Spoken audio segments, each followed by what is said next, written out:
Appreciation one shot या व्हिडिओमध्ये तुम्हाला ॲप्रिशिएशन कसं लिहायचं, त्याच्यामध्ये कवितेचा कवी, कवितेचा विषय, त्याच्यामध्ये काय ट्रिक असणार, हे सर्व माहिती तुम्हाला याच व्हिडिओमध्ये मिळणार। गाइस, मैं सबसे पहले आपको बता दूं कि सबसे पहले आपके मन में बहुत टेंशन आ रहा होगा कि सर कैसे लिखूं, स्पेलिंग मिस्टेक बहुत हो रहा है, सर मुझे लर्निंग नहीं हो रहा है, सर इसके कवि का नाम मैं उसमें लिख दे रहा हूं। पर उसके पहले मैं बोलना चाहता हूं, मैं दिल से आपके लिए काम कर रहा हूं। आपको भले ये वीडियो 10 मिनट का लगेगा, पर इसके पीछे मैंने कुछ नहीं तो दोस्तों कम से कम 5 से 6 घंटे का मेहनत किया है। पूरा का पूरा कंटेंट बनाने गया, पूरा का पूरा ट्रिक बनाया हूं। अगर आपने सपोर्ट दिखाया, प्लीज वीडियो को लाइक कर दो। अगर आपने इस वीडियो के नीचे 1000 कमेंट आज कर दिया, बस जो आपको अच्छा लग रहा होगा मेरे बारे में, तो गाइस मैं आपको बोलता हूं, कल मैं आपको ग्रामर का वीडियो दूंगा या तो राइटिंग स्किल, और परसों फिर ग्रामर। तो तीनों पार्ट मैं आपका कवर कर दूंगा। और आपकी अदिति मैम ऑलरेडी आके बहुत अच्छे तरीके से आपको मराठी का पूरा पार्ट कंप्लीट करा देगी। अब गाइस, अगर आपने मेरा ये वीडियो देख लिया, ये वीडियो उनके लिए जिनसे आंसर लर्न नहीं हो रहा है, जिनको बहुत ही डिफिकल्ट लग रहा है, जबकि यहाँ पे हमारा ये जो मराठी सब्जेक्ट है बहुत सिंपल है, बस हमें थोड़ा सा प्रैक्टिस करने की जरूरत है। अब यहाँ पे अगर मैं ध्यान से देखने जाऊं तो हमारे पास जितने भी पोएम है, मैं सभी पोएम के बारे में यहाँ पे आपको बताने वाला हूँ। और चैनल को भी आप सब्सक्राइब कर लेना। अब देखो दोस्तों, दोन दिवस सबसे पहला पोएम मैंने ये लिया है, उसके बाद सभी पोएम। हाँ, मैं इसके अंदर एक पोएम स्किप कर दूंगा, वो पोएम चाहिए तो आप अपने से कर सकते हो, पर आप अपने एग्जाम में भी एक पोएम स्किप कर सकते हो। बाकी आप सभी पोएम करके जाओ। जिससे क्या होगा पता है कि हमें जब एप्रिसिएशन एग्जाम में आता है तो 2 पोएम का आता है, तो उसमें से आप एक पोएम अगर नहीं भी पढ़ते हो अभी तो भी चलेगा। ऐसे सेम स्थूल वाचन में भी कर सकते हो, आप एक स्थूल वाचन स्किप कर सकते हो। इसलिए मैंने यहाँ पे सब पोएम लिया है, बस एक पोएम नहीं लिया है।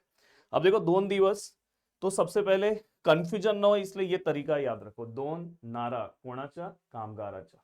दोन नारा कामगाराचा, ये ट्रिक याद रखो, दोन नारा कामगाराचा। इससे ये समझ में आएगा कि जो दोन दिवस जो हमारा पोयम है वो कामगार से रिलेटेड है। अब कामगार वर्ड अगर हमें समझ में आ गया तो दिक्कत नहीं है। अब नारा से दोस्तों समझ में आया कवि का नाम, दोन नारा कोणाचा, कामगाराचा। नारा से समझ में आया दोस्तों हमारे कवि का नाम क्या है। कवितेचा कवि कौन है दोस्तों? नारायण सुर्वे।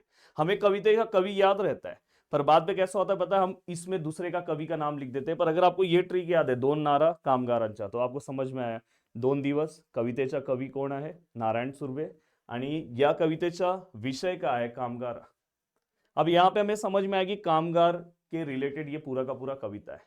तो आपको सबसे पहला बहुत ही सिंपल वर्ड्स में, और मैं आपको स्पेलिंग मिस्टेक भी मराठी में ना हो उसके लिए भी एक सिंपल वीडियो बनाने वाला हूं। बस आपको देखो, अब यहाँ पे एका कामगाराच्या आयुष्यातील वास्तव परिस्थितीचे चित्रण या कवितेचा विषय है। अब बस आपको इसमें क्या प्रैक्टिस करना है, देखो यहाँ पे कामगाराच्या, ये आपको लिखने आएगा कामगाराच्या। देखो आयुष्यातील, आयुष्य वर्ड एक बार प्रैक्टिस करना पड़ेगा दोस्तों। देखो आयुष्यातील, देखो आयुष्यातील, ये दो देखो देखो किस तरह से हमें मराठी सब्जेक्ट में मजा आने लगेगा। कामगाराच्या आयुष्यातील वास्तव, वास्तव मीन्स खरी, मतलब जो सच परिस्थिति है। परिस्थिति ये वर्ड का आपको प्रैक्टिस करना होगा। बस एक बार अगर प्रैक्टिस कर लोगे तो आपका ग्रामर भी अच्छा हो जाएगा। देखो ये देखो परिस्थितीचे, ये तीन वर्ड्स अच्छे से प्रैक्टिस कर लो। कामगाराच्या आयुष्यातील वास्तव परिस्थितीचे चित्रण या कवितेचा विषय आहे। ये हो गया सिंपल पद्धत, सिंपल तरीके से। हाँ, अब यहाँ पे दोन ओळींचा अर्थ दोस्तों, दोन ओळीं कविता में से कौन सा भी आ सकता है, तो इसलिए ये वाला जो पार्ट है ना, ये अगर आप बोलोगे तो मैं आपके लिए सेपरेट पूरा के पूरे पोयम का एक भावार्थ वाला वीडियो बना दूंगा एक ही में, जिससे आप आराम से किसमें का आंसर कुछ भी लिख सकते हो। पर मैं आपको एक ट्रिक बता रहा हूं कि अगर आपको संदेश याद है, संदेश अगर आपको याद है तो संदेश से रिलेटेड भी पॉइंट आप इसमें थोड़ा बहुत मिला जुला के लिख सकते हो, क्योंकि वो पोएम का लाइन आपको आएगा, बस उसका अर्थ लिखना है। और लास्ट में दोस्तों आपको ना इसके बाद एक और पॉइंट आएगा, कविता आवडण्याची व न आवडण्याची कारणे। तो उसमें हम यही संदेश लिखेंगे, यही संदेश को थोड़ा सा मॉडिफाई करके लिख देंगे, म्हणून ही कविता मला आवडली। बस हो गया। ये किसके लिए? जिसको कुछ नहीं आ रहा उसके लिए, और जिसको आ रहा है तो थोड़ा बहुत चेंज करके अपने हिसाब से लिख लो। और लास्ट में दोस्तों आपको समानार्थी शब्द आएगा, कभी कभी वो आ सकता है। अगर वो आया तो आपको बस क्या करना है, हर पोएम का शब्दार्थ पढ़ लेना है, क्योंकि वो जो समानार्थी शब्द है दोस्तों, वो जो यहाँ पे स्ट्रेट फॉरवर्ड वही नहीं आएगा। इसलिए हर पोएम का डाइजेस्ट के आगे शब्दार्थ है, वो पढ़ लो, आपका काम हो गया। बिल्कुल आपको टेंशन लेने की जरूरत नहीं है। अब देखो यहाँ पे, देखो मैं आपको सबसे मेन ये रहता है संदेश, इसलिए मैंने बोला कि अगर आपको संदेश याद है तो उसके बाद आवडण्याची व न आवडण्याची कारणे आपको अलग से पढ़ने की जरूरत नहीं है, जिनको नहीं हो रहा है उनके लिए। देखो इसमें कठिन, हिम्मतीने और प्रयत्न, ये 3 वर्ड्स आपको याद रखना है। अब देखो दोस्तों, कठिन, आयुष्य, आयुष्य जिनको नहीं बोलने आ रहा है वो जीवन बोलो। जीवन कितीही कठीण असले तरी आपण हिम्मतीने जगले पाहिजे। ये किसके लिए? जो बेचारे से याद नहीं हो रहा, उसके लिए मैं लास्ट में आया हूं। जीवन, आयुष्य कितीही कठीण असले तरी, आयुष्य कितीही कठीण असले तरी आपण हिम्मतीने जगले पाहिजे। हो गया। कितना सिंपल लाइन, आप जाके इसको अपने डाइजेस्ट में देखो कितना डिफिकल्ट है, और आप ये लिख सकते हो। अब यहाँ पे अगर आप ध्यान से देखो, संकटात सकारात्मक, अगर सकारात्मक वर्ड लिखने आ रहा है तो बहुत अच्छी बात है। संकटात ही प्रयत्न करने आवश्यक है। अगर जिनको नहीं आ रहा है वो ऐसे ही लिखो, संकटात ही, संकट मतलब अपने पर कोई मुसीबत आ गया तो संकटात ही प्रयत्न, प्रयत्न मतलब कोशिश, ये इसको एक बार प्रैक्टिस कर लेना, करणे आवश्यक आहे असा संदेश ही कविता देते। और यहाँ पे अगर आप ये कविता आवडण्याची व न आवडण्याची कारणे आहे, तो यही लाइन आप लिख सकते हो की या कवितामध्ये आपल्याला असा संदेश मिळते, त्यामुळे मला ही कविता आवडली। तो आप ये ऐसे ये पूरा का पूरा लाइन लिख के फिर लिखते हो कि म्हणून ही कविता मला आवडली। हो गया वो काम। वो किसके लिए? जिसको नहीं आ रहा उसके लिए, और जिसको बहुत अच्छे से आता है वो थोड़ा बहुत मॉडिफाई करके अपने हिसाब से लिख ले, और लास्ट में शब्दार्थ 4 आएगा। हो गया, पूरा मार्क्स मिल गया आपको, 8 का 8 आपके झोली में। अब देखो मैं इसको बंद करता हूं। अब देखो अगर हम देखने जाए क्या क्या चीजें हमें याद होगी। कवितेचा कवी याद है, 2 नारा कामगारांचा, तो कवितेचा नारा मतलब नारायण सुर्वे, याद हो गया, 1 मार्क्स मिल गया, बस लिखने आना चाहिए। कवितेचा विषय कामगाराच्या आयुष्यातील वास्तव परिस्थितीचे चित्रण या कवितेचा विषय है। हो गया। एंड देन दोस्तों इसके बाद ओडिंगचा अर्थ, वो तो आपको मैं सेपरेट एक बना दूंगा वीडियो, या तो आप जो लाइन लिखा रहेगा उसी को आप थोड़ा बहुत समझ के अपने लैंग्वेज में लिख दो, क्योंकि वो लाइन हमेशा अलग अलग आ सकता है, पर उसका बिल्कुल टेंशन मत लेना, इस वीडियो के नीचे सपोर्ट दिखाओगे। उसके बाद संदेश, संदेश में कौन सा 3-4 वर्ड्स आपको दिमाग में रखना है दोस्तों। सबसे पहला वर्ड आयुष्य कितीही कठीण असले तरी हिम्मतीने, याद है आपको ये वर्ड याद है ना, आयुष्य कितीही कठीण असले तरी हिम्मतीने, याद आ रहा है हिम्मतीने? तो अगर आप ध्यान से देखोगे तो ये आपको तुरंत याद जाएगा, हिम्मतीने जगले पाहिजे। अब उसके बाद दोस्तों बस संकटात ही, देखो संकटात ही प्रयत्न करने आवश्यक है असा संदेश ही कविता देते। हो गया पूरा का पूरा काम। कैसा लगा दोस्तों प्लीज मुझे बताओ, आपके दिमाग में ना बैठ गया होगा पूरा का पूरा। अब देखो हिरवीगार झाड़, अब हिरवीगार झाड़ासारखे में अगर कभी ऐसा आया तो हमें ट्रिक हम भूल जाते, तो मैंने हमेशा बोला ही जॉर्ज, याद रखो। हिरवीगार, ही मतलब हिरवीगार, और जॉर्ज मतलब इसके कविते का कवि कौन है? जॉर्ज लॉपिस। ठीक है सर, ये याद हो गया। कवितेचा विषय खूप सोपा आहे। कसा आहे?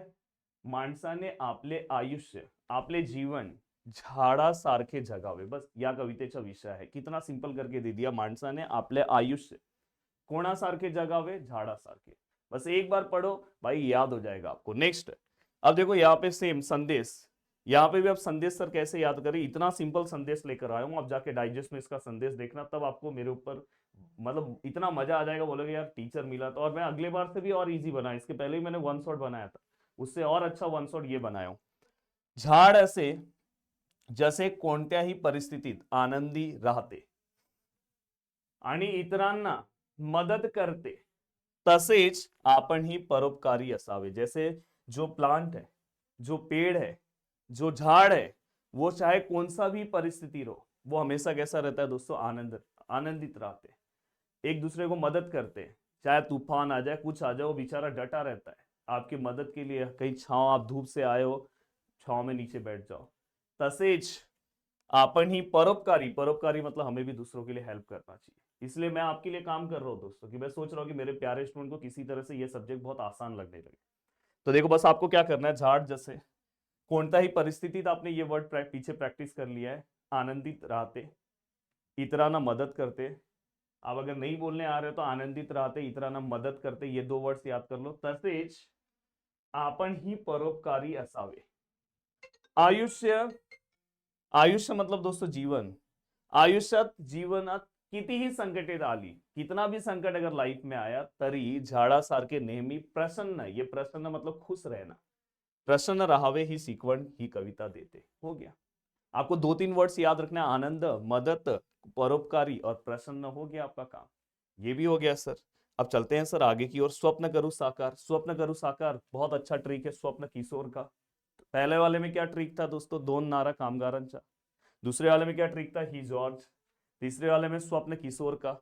अब समझ में आ गया कि कविते का कवि का नाम क्या? किशोर पाठक। 1 मार्क्स यहीं पे आपका मैंने बचा लिया, किशोर पाठक। कवितेचा विषय सीधी सी बात है, आपल्या देशाचा उज्ज्वल भविष्य। एक बार उज्ज्वल और भविष्य को प्रैक्टिस कर लेना। पाहणे या कवितेचा विषय आहे। अगर पाहणी वर्ड नहीं भी लिखते हो तो भी चलेगा दोस्तों। आपल्या देशाचा उज्ज्वल भविष्य, भविष्याचे स्वप्न या कवितेचा विषय आहे। 2 ओळींचा अर्थ वो तो सेम है। अब यहाँ पे देखो संदेश, मेन अपने को संदेश याद करना है। बहुत ही सिंपल संदेश लेकर आया हूं। अब देखो दोस्तों, देशाची प्रगती, प्रगती मतलब प्रोग्रेस करण्यासाठी आपण सर्वांनी एकत्र येऊन कष्ट केले पाहिजे। देशाच्या प्रगती करण्यासाठी आपण सर्वांनी एकत्र येऊन, हम सबको एक साथ आकर क्या करना चाहिए दोस्तों? मेहनत करना चाहिए। आपल्या देशाला समृद्ध बनवणे, हमें अपने देश को समृद्ध बनाना चाहिए। आणि नवीन पिढीचे प्रगतीचे स्वप्न पूर्ण करणे ही कविता, ही आपली जवाबदारी आहे, असा संदेश या कवितेतून मिळते। तो गाइस यहाँ पे देखो, देशाच्या प्रगती करण्यासाठी एक बार अगर आप लिखोगे आपण सर्वांनी, देखो प्रगती वर्ड याद रखो, देशाच्या प्रगतीसाठी आपण सर्वांनी एकत्र येऊ। एकत्र येऊन काय करायचे आहे? कष्ट करायचे आहे, कष्ट केले पाहिजे। आपल्या देशाला कसं बनवायला पाहिजे? समृद्ध, समृद्ध बनवणे आणि नवीन पिढीने प्रगतीचे स्वप्न पूर्ण करणे ही आपली जवाबदारी आहे, असा संदेश या कवितेत मिळते। तो गाइस ये आपको समझ में आ गया कि ये इनडायरेक्टली अपने देश से रिलेटेड है, तो ये भी आपका हो गया। अब नेक्स्ट है दोस्तों, योगी सर्वकाळ सुखदाता। देखो संतवाणी में अपने पास 2 है, एक ये है और एक पहला वाला है। इसमें योगी पुरुष के बारे में बताया गया, तो इसलिए मैंने एक सिंपल सा आपके लिए रखा है, क्योंकि देखो यहाँ पे आपको ये तो योगी एक महान, ये आपको याद रहेगा और उसके अकॉर्डिंग लिख सकते हो। कवितेचा कवि योगी, तो यहाँ पे योगी सर्वकाळ सुखदाता, तो आपको डायरेक्ट याद होना चाहिए संत एकनाथ महाराज। तो संत एकनाथ महाराज जी के बारे में आपको पता ही होगा। कवितेचा विषय योगी पुरुषाचे महत्व या कवितेचा विषय आहे, इतना सिंपल सा। अब कवितेचा संदेश, योगी पुरुष तप साधनेने आत्मज्ञान प्राप्त करतो। योगी पुरुष तप साधनेने आत्मज्ञान प्राप्त करते, मतलब तप साधने, बस ये वर्ड का प्रैक्टिस करो, क्या उसको मिलता है? आत्मज्ञान। आपका काम हो गया दोस्तों, प्रैक्टिस हो गया। और ऑलरेडी ये वाला बहुत अच्छे से योगी पुरुष के बारे में हमारे संत एकनाथ महाराज ने इसके अंदर बताया हुआ है। तो योगी पुरुष तप साधने ने क्या प्राप्त करता है दोस्तों? आत्मज्ञान। योगी पुरुषाच्या आत्मज्ञानाने, ये देखो ये वर्ड का अगर आप प्रैक्टिस कर लोगे तो वही है, माणसांची मने कसा होता? निस्वार्थी, मतलब हमारे अंदर कोई भी स्वार्थ नहीं रहता और हमारा मन कैसा हो जाता है दोस्तों? निर्मळ होता। और योगी पुरुषामुळे आपल्याला मनाची शांती, मन शांति मिलते। ये एक लाइन यहाँ पे आपको मेंशन करना है। तो देखो तप साधने ने आत्मज्ञान, दूसरा है निस्वार्थी। देखो आप आराम से बना दोगे, योगी पुरुष तप साधनेने आत्मज्ञान प्राप्त करतो। योगी पुरुषाच्या तप साधनेने या तो आत्मज्ञानाने माणसाची मने निस्वार्थी और निर्मळ होतात आणि योगी पुरुषामुळे मन शांती मिळते, असा संदेश या कवितेचा आपल्याला मिळते। ये हो गया दोस्तों। अब लास्ट है, ये देखो यहाँ पे, अंकिला मी दास तुझा। अंकिला मी दास तुझा, तो ये भी संत नामदेव ने ये पूरा का पूरा लिखा हुआ है अभंग। अब देखो, देवाला आई मानून तिने आपला सांभाळ, आपल्या बाळाच्या मायेने सांभाळ करावा अशी विनंती करणारा हा अभंग आहे। तो देखो दोस्तों, यहाँ पे देवाला आई मानून, ये तो आपसे याद हो जाएगा। तिने आपल्या बाळाच्या मायेने सांभाळ, ये वर्ड आपको याद होना चाहिए। बस एक बार अगर इस वर्ड को अगर आप प्रैक्टिस कर लोगे तो हो जाएगा। अब देखो दोस्तों, यहाँ पे मैंने कुछ चीजें लिखी, ये इतना चीज अगर आपको याद है तो ये पूरा लाइन देखो, आई बाढ़, देव भक्त। जिस तरह से आई अपने बच्चे का ध्यान रखती है, उसी तरह से देव हमारे भक्तों का क्या करते हैं? ध्यान रखते हैं। और इसलिए हमें अपने देव के ऊपर क्या करना चाहिए? श्रद्धा रखनी चाहिए। देखो यहाँ पे ज्याप्रमाणे, देखो पहला लाइन है, ज्याप्रमाणे आई आपल्या बाळाचे रक्षण करण्यासाठी कोणत्याही संकटात धावून येते। देखो आई और बाढ़ के बारे में बोला गया है। तसेच तसाच देव ही आपल्या भक्ताला, देखो देव ही अपने आपल्या भक्ताला हाकेला धावून येतो. जिस तरह से मम्मी अपने बच्चे के लिए दौड़ के आती है, उस तरह से देव अपने भक्तों के लिए दौड़ के आते हैं. आपण देखो श्रद्धावड, आपण देवावर पूर्ण श्रद्धा ठेवली पाहिजे हा संदेश या कवितेत मिळते. तो ये आपको पूरा का पूरा काम हो गया. एक दो बार बस ये वर्ड्स याद रखो, आप पूरा लिख लोगे. अब यहाँ पे ये हो गया दोस्तों. अब ये होने के बाद लास्ट है ऑक्शन. ऑक्शन में मैंने ट्रिक दिया है ओ इंद्र. ओ से आपको समझ में आएगा ऑक्शन और इंद्र से आपको समझ में आएगा इंद्रासन. अब यहाँ पे क्या आएगा सीमेवर. सीमेवरील जवानाविषयी कृतज्ञता व्यक्त करणारी ही कविता है. सीमेवर बॉर्डर पे जवान मतलब हमारे जो सोल्जर्स है, कृतज्ञता मतलब प्यार व्यक्त करणारी ही कविता है. अब देखो दोस्तों संदेश. सैनिक आपल्या देशाच्या सीमेवर दिवस रात्र पहारा देते. ये हो गया पहला लाइन. सैनिक है सीमेवर, ये तो आपको लाइन पता है कि दिवस रात्र वो क्या करते हैं, पहरा देते रहते, पहारा देतात. कधी शत्रूचे आक्रमण झाले, अगर कभी शत्रु ने हमारे ऊपर आक्रमण किया तर ते धैर्याने, मतलब वो अपने आप को ऐसा नहीं कि एकदम धैर्य के साथ, कॉन्फिडेंस के साथ शत्रुशी क्या करते हैं दोस्तों, मुकाबला. तो ये वर्ड आप याद रखोगे. दूसरा पॉइंट शत्रु से रिलेटेड. और तीसरा पॉइंट जवानाचा, तीसरा पॉइंट है दोस्तों जवानाच्या शौर्य गाथे पुढे. आपल्याला नतमस्तक होण्याची शिकवण ही कविता आपल्याला देते. तो गाइस ये अभी जब मैं इतना फोन इसलिए आ रहा है कि अपना जो छोटा है वो बीमार है, एडमिट है, उसके बावजूद भी मैं आपके लिए रिकॉर्ड कर रहा हूँ. मैं बस मेरे मन में मोटो है कि आपको मार्क्स कहीं ना कहीं अच्छा मिलना चाहिए, इसलिए हॉस्पिटल से लगातार फोन आ रहा है. पर अपना ये पूरा का पूरा पार्ट हो गया. अगर आपने इस वीडियो के नीचे 5000 लाइक कर दिया तो ये पीडीएफ मैं प्रदीप गिरी कॉलेज एंड स्कूल एप्लीकेशन के ऊपर फ्री दे दूंगा दोस्तों. तो प्लीज इस वीडियो को जितना हो सके उतना शेयर करो और जरूर आपको बेनिफिट हुआ रहेगा. एक बार अगर आप देखो, अब इसके बाद आपका एप्रिसिएशन का 8 मार्क्स का टेंशन खत्म. स्थूल वाचन भी मैं आपको इसी तरह से करवा दूंगा. तो चलो बाय बाय, मिलते हैं दोस्तों नेक्स्ट वीडियो में. जय हिंद, जय महाराष्ट्र.